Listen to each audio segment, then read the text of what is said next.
আজকের দিনে 2024 সপ্তম পোষণ মা দিবস, রাষ্ট্রীয় সপ্তম পোষণ মা দিবস হিসেবে পালন করা হচ্ছে। সেটা একটা গণ আন্দোলনের রূপ দেওয়ার জন্য কেন্দ্র সরকার, রাজ্য সরকার বিভিন্ন অঙ্গনারী মাধ্যমে সেই পোষণ মা দিবস পালন করার কর্মসূচি হাতে নিয়েছে। কারণ এটা এতটাই গুরুত্বপূর্ণ, কারণ আমরা সবাই জানি যে একজন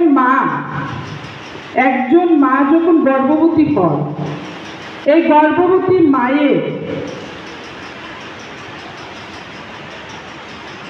গর্ভ অবস্থায় যে পুষ্টিকর খাদ্যের কতটুকু প্রয়োজন, এবং আমরা সে তথ্যও জানি ভারতবর্ষে প্রতি বছর সেই গর্ভ অবস্থায় পুষ্টিকর খাদ্যের অভাবে অনেক মায়ের মৃত্যু হয়, এবং ওনার যে সন্তান হয় এই সন্তানকেও পুষ্টিকর খাদ্যের অভাবে অপুষ্টিজনিত রোগে সেই সন্তানেরও মৃত্যু হয়।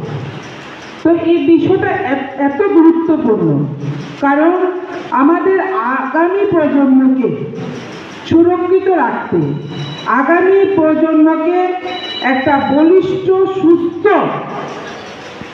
সমাজ গড়ে দেওয়ার জন্য সেই গর্ভবতী মায়ের পোষণ আহার গ্রহণ করা অত্যন্ত গুরুত্বপূর্ণ। কারণ মা যদি সুস্থ না থাকে তাহলে বাচ্চাও সুস্থ হয়ে জন্মাতে পারে না। আর এবারের যে সপ্তম রাষ্ট্রীয় পোষণ দিবস, সেটা 31শে আগস্ট গুজরাটের গান্ধীনগরে মহাত্মা মন্দিরে তার শুভ সূচনা হয়। এই সেপ্টেম্বর মাস অত্যন্ত গুরুত্বপূর্ণ। এই 1 তারিখ থেকে 30 তারিখ পর্যন্ত সেই পোষণ দিবসের বিভিন্ন কর্মসূচি পালন করা হয়।